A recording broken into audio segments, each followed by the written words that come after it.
तो कल हमने देखा था शरीर से और शरीर और संबंध और पदार्थ तीनों में अति न्यारा। ये हमने वैसे बैलेंस में किया था, न्यारा और प्यारा, बट वो बैलेंस का था, सिर्फ न्यारा प्यारा था। लेकिन कर्मातीत स्टेज का मीनिंग है अति न्यारा और अति प्यारा। क्या है अजय भाई नहीं दिखा रहे। तो उसमें सबसे पहले बाबा अति न्यारा किसे कहेंगे और अति प्यारा। तो जितना न्यारा होगा, डिटैच्ड मतलब अलग नहीं, ये डिटैच्ड मतलब अलग नहीं, दूर रहना हम कहते हैं। अभी मैंने समझा दिया, अब मैं डिटैच्ड हो गई। लेकिन अगर मुझे इफेक्ट हो रहा है, इम्पैक्ट फ्री, हलचल में आना, उसको डिटैचमेंट नहीं। तो डिटैचमेंट का मीनिंग ये हलचल फ्री, इसको कहेंगे डिटैचमेंट। तो सबसे पहले डिटैचमेंट से एक्चुअली न्यारा, ये हम सॉरी, ये न्यारापन जो इंग्लिश का यूनिकनेस है वो बाद में आते हैं। तो पहला तो हमने फर्स्ट कल देखा था स्वयं को आत्मा की फीलिंग में, और दूसरा है परिवार के, ये आत्माएं हैं। तो ये आत्मा आत्मा है, ये समझने का मीनिंग क्या है कि हर आत्मा अपने संस्कार लेकर आई है। फिक्स्ड है उस आत्मा का संस्कार, सारी रिकॉर्डिंग फिक्स्ड है उसके। तो मेरे साथ कुछ अकाउंट जो है क्लियर करने, संगम युग है ना हमारा, तो वो अकाउंट को क्लियर करने वो आत्मा आई है। और जो भी हमारा सेटलमेंट है, जैसे हम कोई आता है ना कि भैया भाई सेटल करना है हमको, पैसा का है, अभी सेटल करो, बहुत समय से डिस्प्यूट चल रहा है, अब सेटल करो। तो क्या करते हैं हम, कम ज्यादा छोड़ो बाबा, सेटल करो अभी। तो ये इम्पोर्टेंट है। तो इसलिए कि हर आत्मा अपने संस्कार लेकर आई है, ये बहुत क्लियर हो जब भी हम जिसको भी देखें, चाहे वो कॉन्टेक्ट्स वाले जो है, और दूसरा अपने समझ अनुसार बना भी रही है अपना संस्कार। जैसे जैसे उसको समझ में आता है वो अपना संस्कार बना रही है, रिकॉर्डिंग कर रही है, और वो अपना फ्यूचर अपने संस्कार अनुसार फिक्स कर रही है। ये भी है, इम्पोर्टेंट है। तो जब उसका हर जो भी संस्कार है, एक मिनट, अपना फ्यूचर अनुसार वो बना रही है। तो एक्चुअली मुझे जो उस आत्मा से, मैं उस आत्मा के साथ कुछ एक्सपेक्ट नहीं कर सकता हूँ, मैं बोल सकता हूँ। और क्योंकि संबंध है, संबंध बंधन कब बनता है, जब देह समझते हैं और देह के साथ फिर वो पुल रहती है। कोई भी संबंध में अगर पुल है, हम चेक करें, वो बंधन बन रहा है। क्योंकि बंधन था, इकट्ठे हुए, और अगर पुल होती रहे, उस आत्मा की खींच होती रहे, और बंधन जाता रहे, या फिर हेट्रेड है, कुछ है, तो फिर और उस आत्मा के साथ बंधन चलता रहेगा। तो संबंध बंधन का रूप लेती जा रही है, ये हमें बहुत क्लियर होना है। और फिर तो संबंध है, आत्मा है, नो बंधन। बंधन का एक रिलेशनशिप ऑफ बंधन नहीं है। वो आत्मा है तो ठीक है, नहीं है तो भी ठीक है। प्रभाव मुक्त केवल दूसरे से इंप्रेस नहीं होते, हम घर वालों से भी, कहीं से भी इंप्रेस हो सकते। तो ये प्रभाव मुक्त की देखना है। और विशेषकर अगर मेरे अमृत वेले, मेरी मुरली, मेरी स्टडी, मेरे योग, उसमें अगर वो आत्माएं विघ्न दे रही है, चाहे वो पुल है, बहुत अच्छा लगता है घर में, जैसे बच्चा ही है, बहुत प्यारा लगता है। लेकिन वो मुझे ये सब बातों में विघ्न दे रहा है, तो वो बंधन है, वो संबंध नहीं है। तो हम बंधन बढ़ा रहे हैं उस बात को, ये हमें देखना है। नेक्स्ट, तो इसलिए एक तो ये पुरुषार्थ है,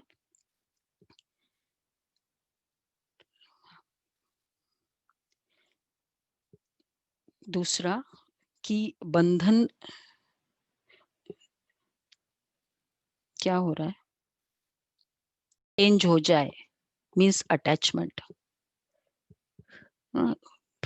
बंधन में क्या होगा कि उसको ऐसा नहीं करना चाहिए, उसको ऐसा नहीं, तो वो चेंज हो जाए। कई बार हम बहुत पुरुषार्थ करते कि वो चेंज हो जाए, है ना? जैसे घर में कभी-कभी ज्ञान सुनते हैं, अभी ये जो रिकॉर्डिंग, ये क्लास भी सुन रहे घर में, हम सोचते कि घर वाले भी सब सुन ले।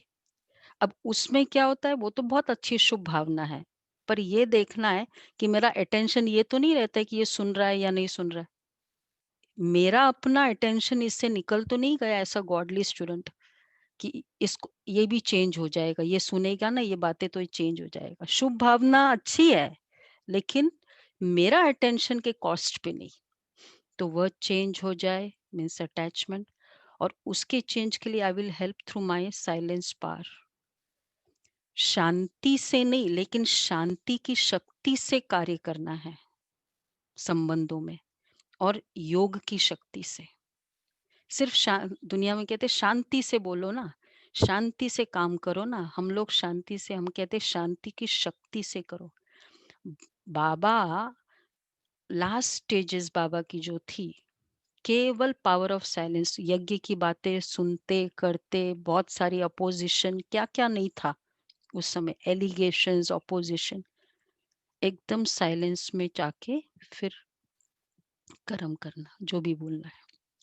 तो पावर ऑफ साइलेंस मतलब उस परिस्थिति का असर नहीं पड़ा बाबा का, तो ये था पावर ऑफ साइलेंस और योगा पावर। और दूसरा है संबंध, जिनका बंधन नहीं हो, उसको बाबा ऐसा फर्स्ट इन ऑल रिलेशंस लगेगा। मेरा फर्स्ट कंपेनियन बाबा है, मेरा फर्स्ट बच्चा बाबा है, मेरा फर्स्ट सिस्टर ब्रदर बाबा है। बाबा ने कहा, 31/12 की मुरली, शायद 2010 या 9 या 8 कुछ इसकी है। तो बाबा ने कहा, जिनके बाबा के साथ का सब संबंध होगा, जिन्होंने संगम युग में बाबा से सर्व संबंध किया होगा, उसको 63 जन्मों में कभी भी संबंधों में दुख की अनुभूति नहीं होगी।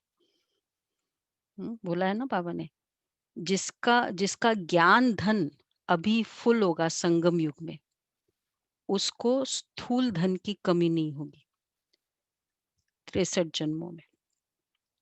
और इस तरह से बाबा ने सब, जिसने ज्ञान धन, हाँ नहीं सॉरी, जिसने ज्ञान धन बहुत अच्छा संगम युग में धारण किया होगा, उसकी बुद्धि 63 जन्मों में भी बहुत अच्छा चलेगी। सतयुग में किसको पूछने की जरूरत नहीं होगी। तो जिनका संबंध बाबा के साथ अभी सर्व संबंध है, फर्स्ट बाबा हर बात में, फर्स्ट बच्चा बाबा, तो उसको कभी भी बाकी संबंधों की, तो इसलिए ये बाबा as first in all relation. तो बंधन को खत्म करने का तरीका है यहाँ से डिटैच, तो लेकिन यहाँ से अटैच। और दूसरा पदार्थों से, तो सारा दिन ये जो प्रैक्टिस करनी है कि ये आत्मा है, मेरे साथ है लेकिन आत्मा है, और आई एम अ ट्रस्टी। बस बाबा ने मुझे इन संबंधों को अपनी योग की शक्ति से कैसे हेल्प कर दे, इनको हेल्प करना है, वो चेंज होना नहीं होना वो मेरी जिम्मेवारी नहीं है।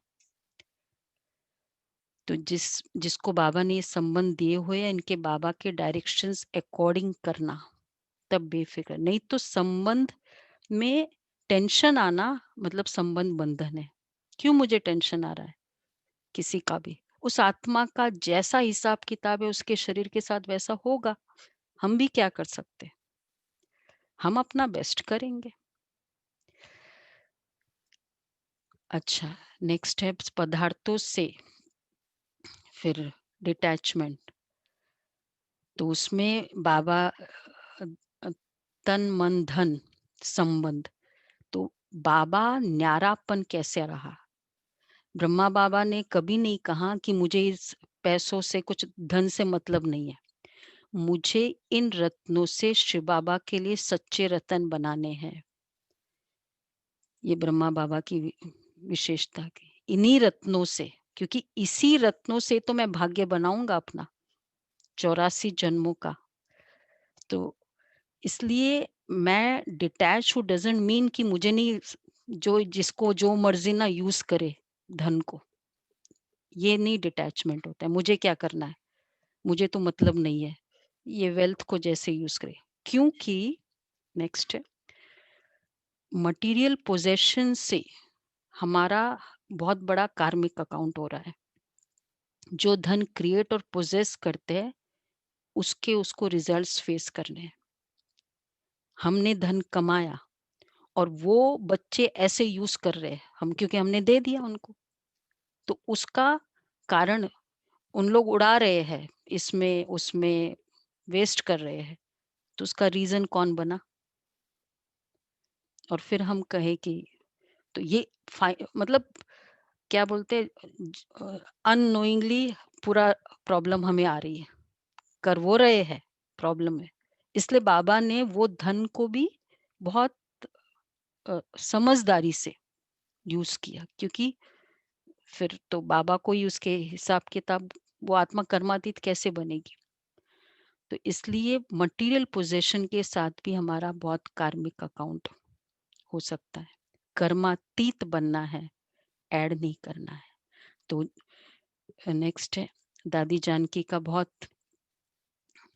सच्चा न्यारापन उसको कहेंगे जो मटेरियल जो भी थिंग्स है उसे ऐसा सफल करना है जो पुण्य का कर्म, पुण्य का खाता क्रिएट हो, जो हमें, जो using it in a worthwhile way to create elevated action. केवल उसको स्पेंडिंग नहीं करना है कि यूज कर लिया चलो ठीक है, तो वो तो खा लिया। अपने शरीर के लिए, अपने संबंधियों के लिए यूज करना, वो तो खा लिया हमने, पर जमा कितना किया हमने, वो भी हमें देखना है। क्योंकि जो जमा किया हुआ है सतयुगी बैंक है, सतयुगी बैंक भी नहीं, 84 जन्मों की बैंक है। तो सारा वो जमा किया हुआ वो हमें खर्च करना है, यूज करना है। नेक्स्ट है, तो इसलिए हम साधु नहीं है कि छोड़ो ना क्या करना है, सब छोड़ दिया। उन लोगों वो तो संन्यास मार्ग है, हमारा प्रवृत्ति मार्ग है। दादी जानकी का फेमस स्लोगन याद है ना? लौकिक की बात जब आती थी, पूछा किसी ने कि भाई, वो एक भाई था लंदन में, तो उसने पूछा कि लौक, क्योंकि विदेश में रहने वाले कुमार या होते हैं ना, तो पेरेंट, इंडिया के पेरेंट्स भी बहुत एक्सपेक्ट करते हैं, कुछ भी होता है कि भाई दो, ऐसे या जो भी। तो बोला कितना करे लौकिक के लिए? तो दादी जान की हमेशा कहती है उतना करो जो उनका ग्रीड न बढ़े, हमारा मोह न बढ़े। अगर हमारा जो भी हम उसके लिए कर रहे हैं उसका लोभ बढ़ता जा रहा है, और करो और दो, तो हमारा मोह भी बढ़ेगा फिर, दोनों बात है। और हमारा मोह बढ़ेगा, उसका ग्रीड बढ़ेगा। और फिर हम कहते हैं तुम, हम इतना करते आपको फिर भी संतुष्टि नहीं है, इसलिए संतुष्टि नहीं है क्योंकि ग्रीड सेटिस्फाई, ग्रीड को कोई सेटिस्फाई नहीं कर सकता है, नीड्स को तो सेटिस्फाई कर सकते हैं। तो इसलिए वो चीज भी उसे वर्थवाइल वे में यूज करना है। नेक्स्ट, तो ये चेक करना है जो भी मेरे पास है उससे मेरा पुण्य का खाता बढ़ रहा है, और फिर बाबा का है समझ के तो फिर और भी पुण्य का खाता बहुत ध्यान रखना पड़ता है। क्योंकि संकल्प है ना, बाबा तो संकल्प से समझ, एग्री एक्सेप्ट कर लेता है ना कि ये मेरा है। आपने कह दिया बाबा ये आपका है, बाबा ये घर आपका है, बस बाबा ने सोच लिया ये तो मेरा है, और फिर अब उसके अकॉर्डिंग ना करे। नेक्स्ट है, तो फिर जहाँ रियल डिटैचमेंट होगा वहाँ सारी वर्च्यूज़ होंगी, सारे गुण आएँगी। तो इसलिए प्यार मतलब ही किसी के फीलिंग्स, बिहेवियर मुझे इफ़ेक्ट नहीं कर रही है और मेरी शुभ भावना फिर भी है, वैसी की वैसी है, इसको कहेंगे प्यार। दुनिया के अटैचमेंट में क्या होता है, जैसे ही कुछ उसने नहीं किया, क्रोध आया, हर्ट हुए, इंसल्ट किया, इंसल्ट फील किया, ये कोई प्यार थोड़ी है। और दूसरा है प्यार, नेचुरली खुशी, सिंपैथी, रहम की भावना, इसको कहेंगे प्यार। आ गए क्या दीदी? नेक्स्ट, सच्चा न्यारापन ही Second, सच्चा let's प्यार check the क्रिएट करता है। practice. Do I naturally feel happiness? सच्चा प्यार में कोई क्रोध, कोई हर्ट, कोई कंप्लेन नहीं होती है, कोई फियर नहीं होती है। तो एक्चुअली न्यारा मतलब एक जो कहते हैं ना, ये तो पीस ही अलग पीस है, यूनिक पीस है। तो जब जो इस तरह की डिटैचमेंट होगी वो पीस भी डिफरेंट होगी और वो रियल प्यार दे सकता है, रियल कंसर्न, रियल केयर दे सकता है। ठीक है, तो क्या प्रैक्टिस करनी है? तीनों से न्यारापन, संबंधों से, शरीर से न्यारापन। तो शरीर से न्यारापन, संबंधों से न्यारापन, पदार्थों से न्यारापन मतलब ही उसमें स्ट्रेस कभी नहीं आएगा, टेंशन नहीं होगा। अगर न्यारापन है और टेंशन भी आ रहा है, जैसे शरीर से न्यारापन है और टेंशन आ रहा है, तो एक्चुअली वो न्यारापन नहीं है, क्योंकि शरीर की केयर करनी है ना। बाकी इस शरीर के जो भी हिसाब किताब है उसको करना ही पड़ेगा ना। इसी तरह संबंधों में न्यारापन, संबंधों की टेंशन नहीं, धन का पदार्थों का न्यारापन, पदार्थों में टेंशन नहीं। ये है अति न्यारा, अति प्यारा। और आज का सबसे इम्पोर्टेंट होमवर्क, साथ में बाबा की प्रेजेंस को फील करना है। एटलीस्ट 5 मिनट वाला तो स्टाइल करना ही है, लेकिन जैसे सारा समय ऐसे लगे बाबा मेरे सामने है, ये फीलिंग। ओम शांति। दीदी हमारे बीच में पहुंच चुके